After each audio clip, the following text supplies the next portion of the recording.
हाँ, आज की ऑनलाइन क्लासेज में आपका हार्दिक स्वागत है।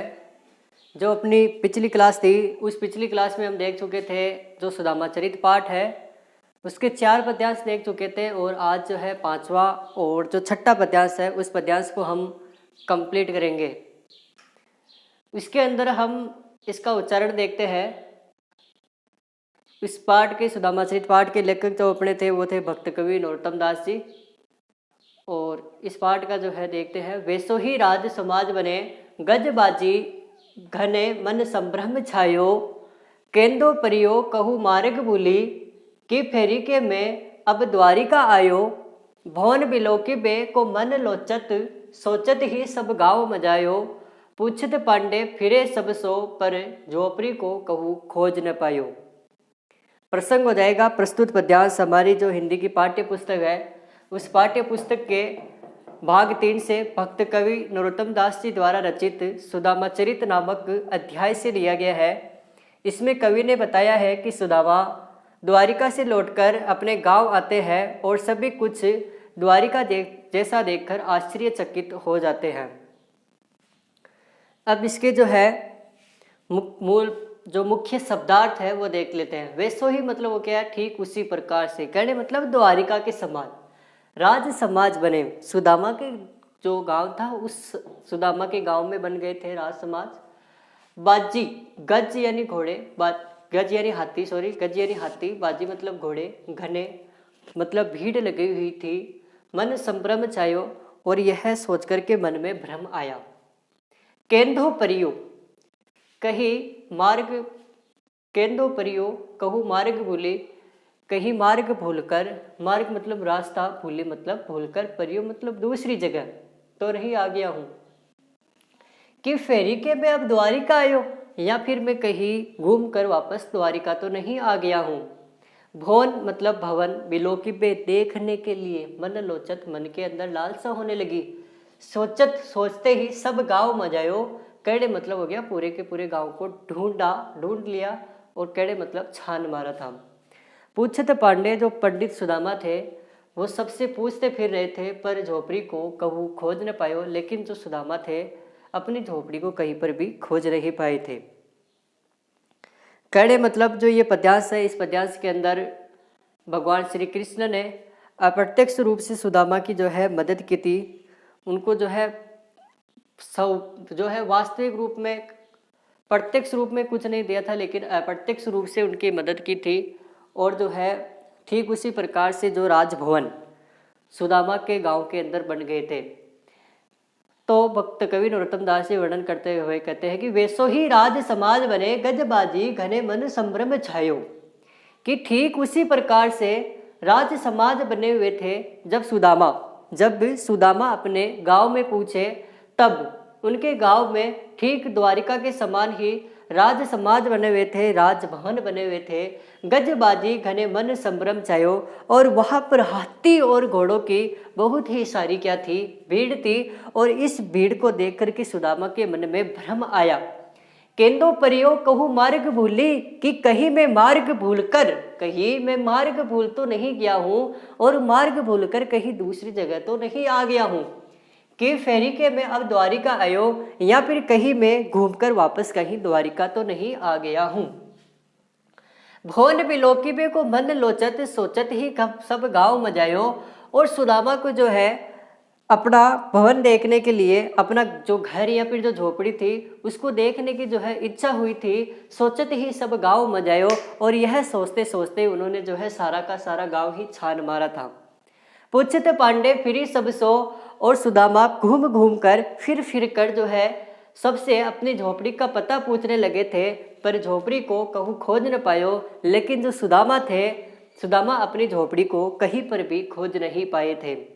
वैसो ही राज समाज बने गजबाजी घन मन संभ्रम छायो, जब सुदामा अपने गांव पहुँचे तो अपने गांव में जो है द्वारिका के समान ही वहाँ पर राजभवन बने हुए थे, गजबाजी घन कहने मतलब हाथी और घोड़ों की वहाँ पर भीड़ थी, मन संभ्रम छायो, और यह देखते ही उनके मन में भ्रम हुआ।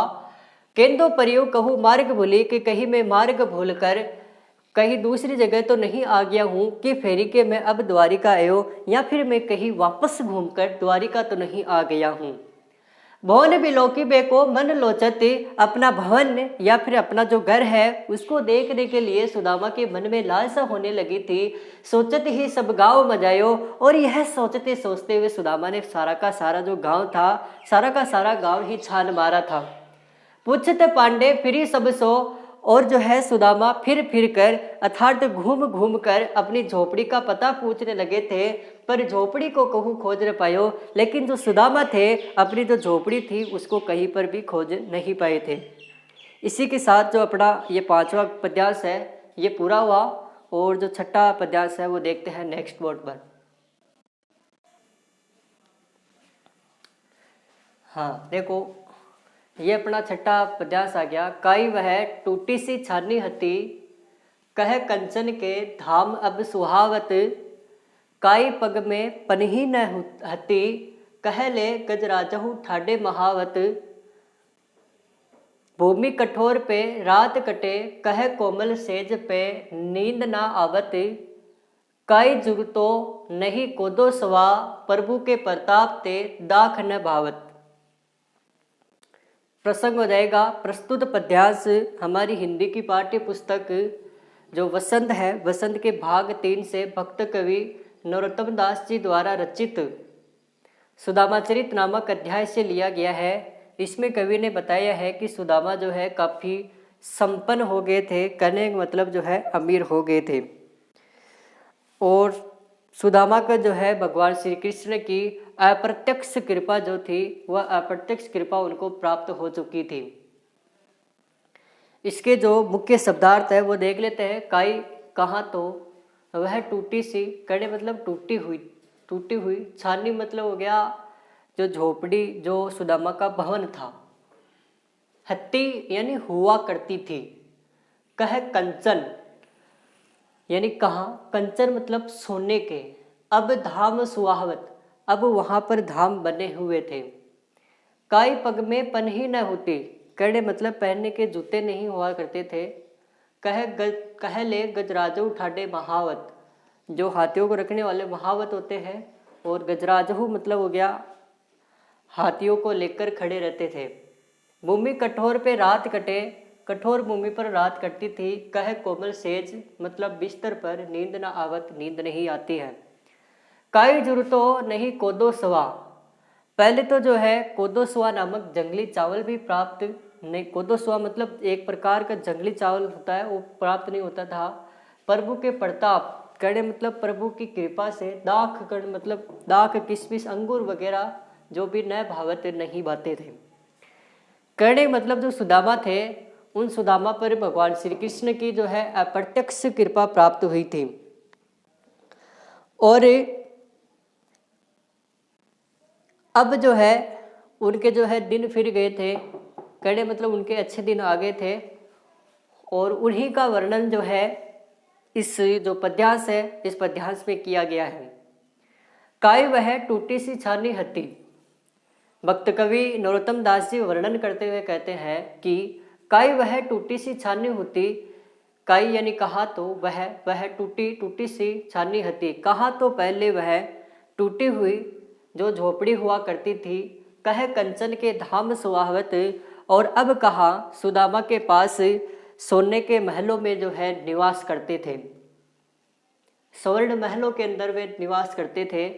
काई पग में पनही ना होती, और पहले कहा तो सुदामा के जो है पैरों में पहनने के लिए जूतियां तक नहीं होती थी। कह ले गजराजहु ठाडे महावत, और अब देखे भगवान श्री कृष्ण की कृपा से अब जो है महावत है वो महावत सुदामा को जो है कहीं पर भी ले जाने के लिए उनके द्वार पर हाथियों को लेकर खड़े रहते थे। भूमि कठोर पे रात कटे, और कहा तो पहले जो सुदामा थे, सुदामा की रात जो सुदामा सोते थे पहले कठोर भूमि पर सोते थे। कह कोमल सेज पे नींद ना आवत, और अब प्रभु की कृपा से उन्हें प्राप्त जो कोमल कोमल मुलायम मुलायम जो बिस्तर थे उन बिस्तर पर भी उनको जो है नींद नहीं आती है। काई जुड़तो, ये जुड़तो मतलब होता है प्राप्त होता था, नहीं कोदो स्वा, कहा तो पहले उनको जो है कोदो स्वा नामक जंगली चावल प्राप्त नहीं होता था, प्रभु के प्रताप से दाख न भावत। और अब देखिए भगवान जो श्री कृष्ण है, प्रभु भगवान श्री कृष्ण जो है, श्री कृष्ण की कृपा से प्राप्त उन्हें जो है अंगूर, दाख, किशमिश वगैरह भी उन्हें अब अच्छे नहीं लगते हैं। काय वह टूटी सी छानी हती, कह कंचन के धाम सुहावत। भक्त कवि नरोत्तम दास जी वर्णन करते हुए कहते हैं कि सुदामा के पहले कहा तो वह टूटी सी छानी जो झोपड़ी हुआ करती थी, और अब वो जो है सोने के भवनों में निवास करते थे। काई पगबे पन ही न होती, और कहा तो पहले पहनने के लिए पैरों में जूते नहीं हुआ करते थे। कह ले गजराजू ठाडे महावत, और अब उनको कहीं पर भी ले जाने के लिए जो है महावत हाथियों को लेकर खड़े रहते थे। भूमि कठोर पे रात कटे, और कहा तो पहले सुदामा की रात जो है कठोर भूमि पर कटती थी। कह कोमल सेज पे नींद ना आवत, और कहा अब उन्हें प्रभु भगवान श्री कृष्ण की कृपा से प्राप्त जो बिस्तर थे, कोमल बिस्तर थे, उन पर भी उनको अब नींद नहीं आती है। कई जरूरतों नहीं कोदो स्वा, और पहले तो कहा पहले उनको कोदो स्वा नामक जंगली चावल भी खाने को प्राप्त नहीं होता था, प्रभु के प्रताप ते दाख न भावत। और अब उन्हें भगवान श्री कृष्ण की कृपा से उन्हें जो है दाख, किशमिश, अंगूर भी जो है अच्छे नहीं लगते थे। इसमें जो है 2 प्रश्न बन जाते हैं कि सुदामा को पहले क्या क्या मुश्किल से प्राप्त होता था, और अब जो है सुदामा को भगवान श्री कृष्ण की कृपा से क्या प्राप्त होता था। तो पहले उनको जो है क्या नहीं था उनके पास, गरीबी की अवस्था में उनके पास अच्छा भवन नहीं था, और उनके पास टूटी हुई झोपड़ी थी। पैरों में पहनने के लिए उनके पास जूते नहीं थे, और सोने के लिए बिस्तर तक नहीं थे, और खाने के लिए उनको जो है अच्छी प्रकार से खाना या फिर एक विशेष प्रकार को कोदो स्वा नामक जंगली चावल है वो भी प्राप्त नहीं होता था। और दूसरा प्रश्न बनता है कि जो है सुदामा को भगवान श्री कृष्ण की कृपा से क्या क्या प्राप्त होने लगा था। अब जो है वे सोने के महलों में निवास करते थे, और उनको जो है कहीं पर भी ले जाने के लिए महावती हाथियों को लेकर खड़े तैयार रहते थे, और अब उनको जो है सोने के लिए मुलायम और कोमल बिस्तर उनको प्रदान किए जाते थे, और अब उनको खाने के लिए दाख, किशमिश, अंगूर वगैरह जो 56 भोग होते हैं वो भी उन्हें जो है प्राप्त होते थे। इसमें यदि हम लिखना चाहें विशेष तो लिख सकते हैं कि विशेष इसमें जो है सुदामा की जो है संपन्नता का वर्णन किया गया है, और श्री कृष्ण की मित्रता का एक उदाहरण प्रस्तुत किया गया है। और भी लिख सकते हैं हम, कहने मतलब इसके अंदर चित्रात्मक शैली का पूरे पाठ जो चित्रात्मक शैली के अंदर आया वो लिख सकते हैं। इस प्रकार जो है अपने 6 के 6 जो पद्यांश थे वो पद्यांश हम जो है कंप्लीट कर चुके हैं।